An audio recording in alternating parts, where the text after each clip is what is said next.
Brasileiros e brasileiras, meus compatriotas,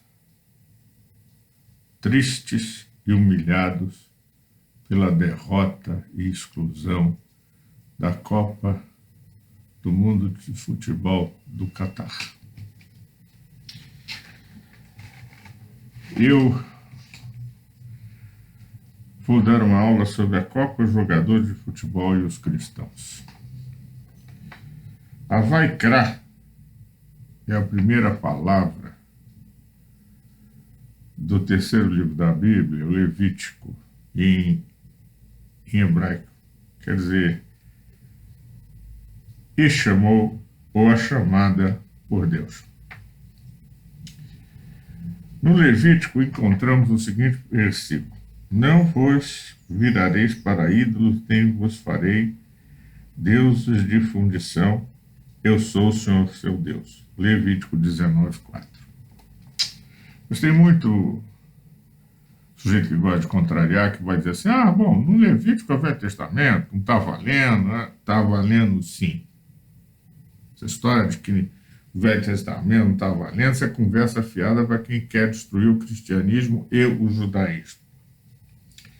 Em 1 de João, do apóstolo João, 5:21 diz assim, filhinhos, guardai-vos dos ídolos, amém. No Apocalipse 21 diz assim, mas quanto aos tímidos, aos incrédulos, aos abomináveis, aos homicídios, aos que se prostituem, aos feiticeiros e aos idólatras, e a todos os mentirosos, a sua parte será no lago que arde com fogo e enxofre, o que é a segunda morte. Isso não é Apocalipse, é Deus. Portanto, do Pentateuco até o Apocalipse adverte contra a idolatria. Muito bem. A humanidade tem o direito de se divertir como ela quer. Deus não ordena, olha, você só pode se divertir dessa maneira. Não. Se agrada jogar futebol, ou ver um jogo de futebol, tudo bem. Qual é o problema? Não tem problema nenhum. Muita gente vai jogar bola, vai desopilar o fígado. Está cheio dessa vida, das vicissitudes, vai desopilar o fígado, daí joga no futebol, fica de bom humor. Volta para casa satisfeito.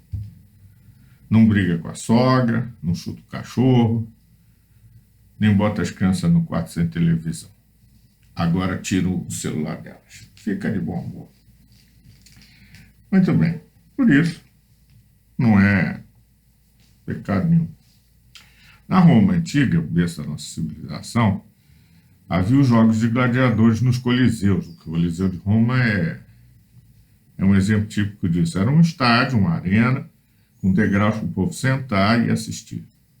Evidentemente que tinham times que torciam por tal gladiador, por outro gladiador. Como corria também bigas, os carrocinhas com cavalo, também tinham torcida por um cocheiro ou por outro cocheiro. Bom, isso era naquela política de pão e circo, quer dizer, o imperador romano, a autoridade romana, dava o trigo e dava esses jogos para o povo ficar satisfeito. Então, prova de que esses jogos populares são para alegria do povo. Muito bem. Na minha mocidade, tinha uns ídolos.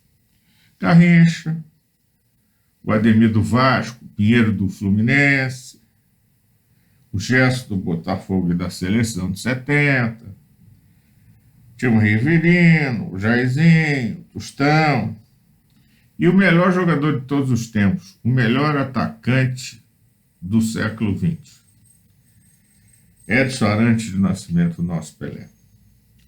Mas naquela época, a gente admirava o futebol que os caras jogavam. Jogavam um bolão. Então a gente admirava esse futebol que eles jogavam. Não havia essa idolatria pelo jogador de futebol como tem hoje pelo Neymar, pelo Messi, pelo Lewandowski lá na Polônia, pelo Cristiano Ronaldo, conhecido como CR7 e tal. O jogador português que mais bola jogou, mentira, quem jogou foi um jogador português, que eu agora esqueci o nome, Eusébio, jogava um bolão. Muito bem, muito melhor do que Cristiano Ronaldo. Mas esses caras, eles são criados pela mídia. Porque a mídia de hoje, a televisiva principalmente, não faz, não executa o seu trabalho como a mídia de antigamente. A mídia de antigamente dava a César o que é de César. O cara jogava um bom futebol, então o cara jogava futebol. O cara jogava um futebol excelente, o cara jogava futebol. Era pereba? Era pereba. Mas hoje não. O cara joga um futebol mediano, esses camaradas da mídia, da televisão, gênio, é gênio, sabe tudo de futebol, é uma maravilha, não sei o quê. Criam um mito. Além de criar este mito, eles fomentam a idolatria por esse mito. Cada jogo que eles irradiam, falam, eles fomentam o mito. Maravilha, sabe tudo. Galvão Bueno da Beco, sabe tudo. Camanha, não esqueça. Gerson, que não era Gerson, era um jogador do Corinthians, ele gritou, sabe tudo, sabe. O Neto, sabe tudo, sabe tudo, sabe. O Neto tiraram ele do jogo, o cara estava andando para um lado, para o outro, pesado, gordo. O cara sabe teoricamente, tanto que virou comentarista. Porém, como jogador de futebol, deixava mal o Galvão Bueno. Que é isso? Quer dizer, então, o povo fica idolatrando essa turma, que na realidade é fruto da mídia. Mas a mídia está à disposição, e eu vou ler o que eu escrevi no meu livro, para não dizer que eu estou errado, hein? A mídia de hoje está a serviço do capital, do dinheiro que rola no valor de milhões de euros e dólares ao redor do mundo. Quem manda são os procuradores dos futebolistas, apoiados pelos dirigentes das confederações dos clubes, sendo desses o maior interesse, porque podem lavar dinheiro e realizar todo tipo de maracutaia na hora da compra e venda dos atletas. Uma vergonha. Está aí na Espanha agora, aí na Catalunha, aí, o Neymar envolvido, o pai Neymar envolvido, a mãe Neymar envolvida, o Messi já esteve envolvido por conta de não pagar imposto de renda. Uma vergonha. O que eu estou dizendo é só consultar lá a imprensa da Catalunha lá, que vai ver o que eu estou dizendo, de Barcelona, que vão ver o que eu estou dizendo. Eu não estou mentindo, está lá. Aparece na televisão, o pai do Messi, do Neymar, o Neymar e a mãe do Neymar no tribunal sendo julgados. Isso é uma vergonha. Esses mitos, né, criados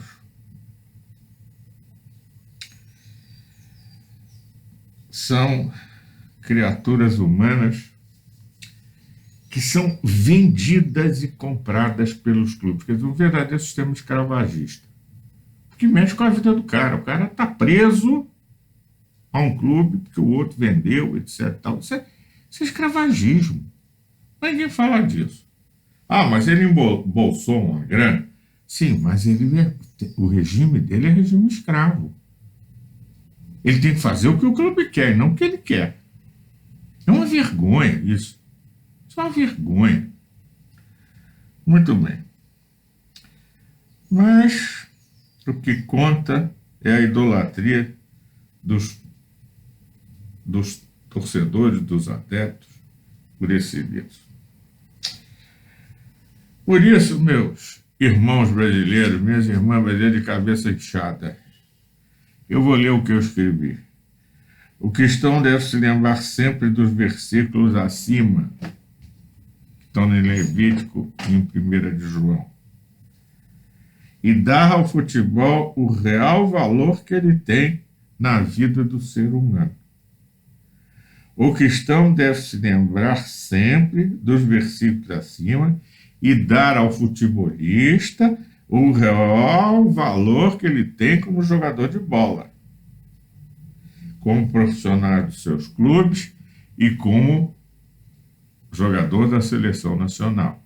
O real valor de um jogador de bola, não um ídolo.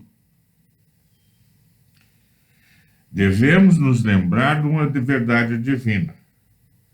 Idolatria é pecado aos olhos de Deus.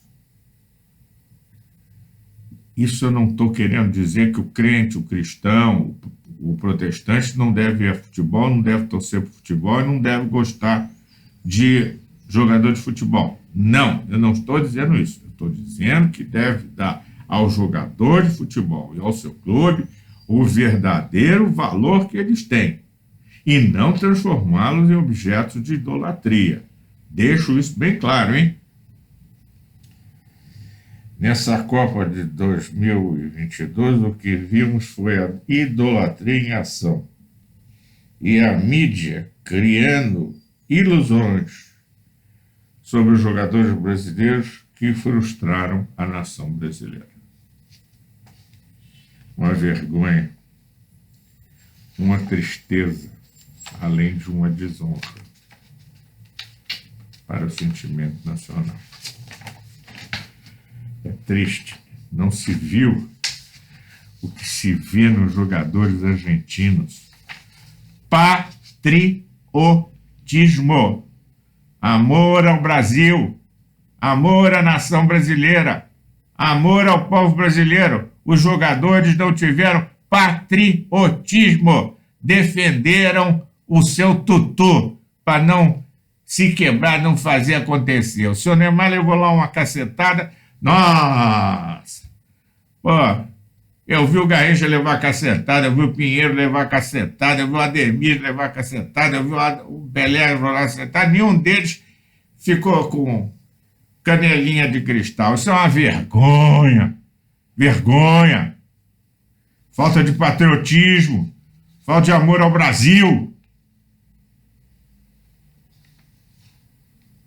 Um verdadeiro ato de idolatria. Idolatram esses camaradas num verdadeiro ato contra ordenanças de Deus, um pecado aos olhos de Deus.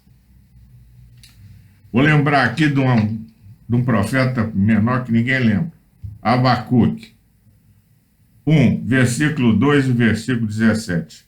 Até quando, Senhor, chamarei eu e tu não me escutarás? Gritar-lhe-ei violência e não salvarás. Não me salvarás. Porventura, isso esvaziará a sua rede e não terá piedade de matar as nações continuamente? Amém. Nós estamos numa situação muito difícil. Precisamos olhar para Deus e pedir para o Senhor misericórdia para a nação brasileira. Amém.